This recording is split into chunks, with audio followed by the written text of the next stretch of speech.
Hello students, Gargi tutorial ক্লাসে তোমাদের স্বাগত জানাই। দেখো, আজকে আমার আলোচ্য বিষয় হলো বর্ধমান ইউনিভার্সিটি 6 সেমিস্টার স্টুডেন্টসদের জন্য যারা ডিএসসি 1বিতে বেঙ্গলি রেখেছো, অর্থাৎ 19 শতকের বাংলা নাটক নিয়ে পড়ছো। তোমাদের একটি গুরুত্বপূর্ণ সাজেশনের আগেই আমি দিয়েছিলাম এবং সেখান থেকে কিছু প্রশ্নের উত্তর আমার দেওয়া হয়েছিল। তোমরা জানো যে আমি 9টা সাবজেক্ট নিয়েছি। সেই 9টা সাবজেক্ট কী নিশ্চয়ই তোমরা জানো, আগের ভিডিও দেখেছো যারা। তো সেই 9টা সাবজেক্ট থেকে আমি সাজেশান দিয়েছি এবং প্রশ্নের উত্তরগুলোও দিয়ে দিচ্ছিলাম। তো সেগুলো অনেকটাই বাকি ছিল।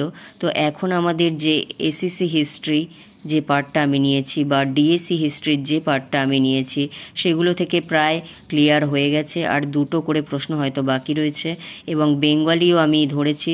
সুতরাং একটা ভিডিও এর আগে দিয়েছি, অমৃতলাল বসুর ভিডিওটি নিশ্চয়ই তোমরা পেয়েছো। এখন আমি তোমাদের যেটা দিয়ে দিচ্ছি সেটা হচ্ছে রবীন্দ্রনাথ ঠাকুরের নাট্য প্রতিভা আলোচনা করো। এইটা দেওয়া হয়ে গেলে আর খুব একটা বেশি বাকি থাকবে না বাংলা থেকেও, আর 4টে কি 5টা বাকি থাকবে, সেটাও আমি ক্লিয়ার করে দেবো। তোমরা চ্যানেল ফলো করো। এর পরবর্তীতে যে সমস্ত সাবজেক্টগুলো আছে সেগুলোরও আমি সাজেশান দিয়ে রেখেছি, তার থেকে কিছু প্রশ্নের উত্তরও আমার দেওয়া হয়েছে। সেগুলোও আমি একটা একটা করে ধরে এবং বেশি বেশি ভিডিও দিয়ে সেগুলো আমি ক্লিয়ার করে দেবো এবং তোমরা এখন থেকে এই সমস্ত ভিডিওগুলো কালেক্ট করে পরীক্ষার প্রস্তুতি নাও। আশা করছি তোমাদের পরীক্ষা ভালো হবে। চলো দেখে নাও যে রবীন্দ্রনাথ ঠাকুরের নাট্য প্রতিভা।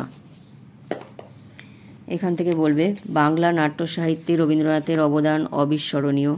বাংলা থিয়েটারে যখন পেশাদারি নাট্যশালার যুগ চলছে, তখন রবীন্দ্রনাথের নাট্য রচনার প্রয়াস এবং বিভিন্ন স্থানে সেই সব নাট্যকারের অভিনয়, নাট্য পরিচালনার ব্যবস্থা করে শুধু নাট্য সাহিত্যের নয়, নাট্যমোদী মানুষের কাছেও আদর্শ স্থানীয় হয়ে রয়েছে।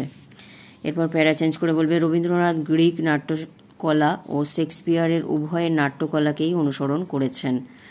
তার বেশিরভাগ ট্র্যাজেডিতেই পাপীকে লোভের বন্ধন থেকে মুক্ত করতে একটি মহৎ চরিত্রের মৃত্যু হয়েছে।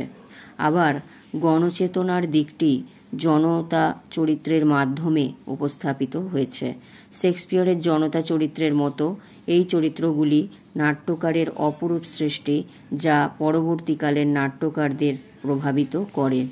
প্যারা চেঞ্জ করে বলবে, রবীন্দ্রনাথের সাংকেতিক নাটকগুলি তার ভাব ও আদর্শের প্রতীক হয়েও নাটকীয় দ্বন্দ্বের জন্য বাস্তব ও বিশ্বাসযোগ্য হয়ে উঠেছে। এছাড়া রবীন্দ্র নাটকে সঙ্গীতের ব্যবহার অনবদ্য। রবীন্দ্রনাথের গানের সুর প্রতীকের বার্তা বহন করে এনেছে। আবার রবীন্দ্র নাটকের সংলাপের বৈচিত্র্য বিশেষ উল্লেখযোগ্য। প্যারা চেঞ্জ করে বলবে, অনেক সমালোচক রবীন্দ্রনাথের নাটকে গভীর তত্ত্বমূলক মনে করেন। প্রথম দিকের নাটকে তিনি ঘাত প্রতিঘাতের কাহিনী নির্মাণ করেন। রবীন্দ্রনাথের নাটকগুলিকে কয়েকটি ভাগে ভাগ করা যায়, যথা, দেখো এখানে 1, 2 করে আমি দিয়েছি পয়েন্টগুলো। এখানে অনেকগুলো নাটকই আমি রেখেছি। তোমরা যদি খুব একটা বেশি না পারো 2টো 3টে তো মনে রাখার চেষ্টা করবে এবং সাল দিয়ে অবশ্যই মনে রাখবে। যদি শর্ট কোয়েশ্চেনে আসে তাহলে তোমাদের এটা হয়ে যাবে। গীতি ও কাব্যধর্মী নাটকগুলির মধ্যে হচ্ছে বাল্মীকি প্রতিভা 1881, কালমৃগয়া 1882, প্রকৃতির প্রতিশোধ 1884, চিত্রাঙ্গদা, এটা চিত্রাঙ্গদা হবে, চিত্রাঙ্গদা 1892, বিদায় অভিশাপ 1894 প্রভৃতি। এরপর দেখো এখানে প্রচলিত নীতিনিষ্ঠ যে মূলক নাটক, তার মধ্যে আছে রাজা ও রানী 1889, বিসর্জন 1890, মুকুট 1908, প্রায়শ্চিত্ত 1909, তপতি 1929, বাঁশরি হচ্ছে 1933। এখানে সবকটাই দেওয়া হয়েছে। তো তোমরা পারলে করবে, না পারলে 2টো কি 3টে মনে রাখার চেষ্টা করবে।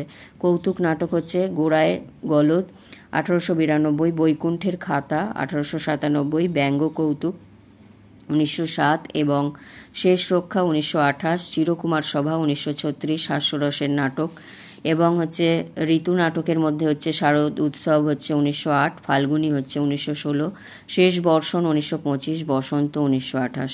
নৃত্য নাটকের মধ্যে হচ্ছে নটির পূজা 1926, সাপ মোচন 1933, তাসের দেশ, এটা সাল দেওয়া নেই, চণ্ডালিকা 1933 ইত্যাদি। রূপক ও সাংকেতিক নাটকের মধ্যে হচ্ছে রাজা 1910, অচলায়তন 1912, ডাকঘর 1912, মুক্তধারা 1922, রক্তকরবী 1928, কালের যাত্রা 1932 প্রভৃতি। এইগুলো হচ্ছে সমস্ত নাটকগুলো। এবং তোমাদের এখান থেকে শর্ট কোয়েশ্চেন যদি আসে যে প্রচলিত নীতিনিষ্ঠমূলক দুটি নাটকের নাম বলো, বা গীতি বা কাব্যধর্মীমূলক দুটি নাটকের নাম বলো, এইভাবে আসতে পারে। তাই সাল সহ 2-3টে অবশ্যই মনে রাখবে।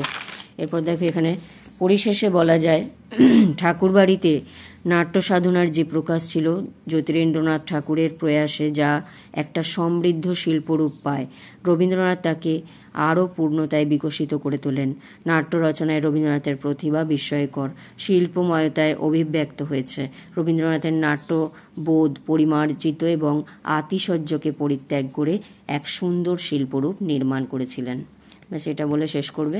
চলো আরেকবার দেখিয়ে দিচ্ছি।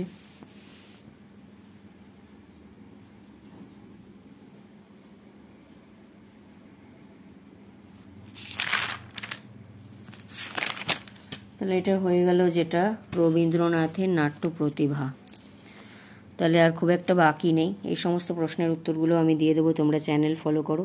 ভিডিওটি গুরুত্বপূর্ণ মনে হলে একটি লাইক করে দিও, চ্যানেলে নতুন হলে সাবস্ক্রাইব করে নিও এবং বন্ধুদের মধ্যে অনেক অনেক শেয়ার করে দিও, যাতে প্রত্যেকে উপকৃত হয়। দেখা হচ্ছে পরবর্তী ভিডিওতে।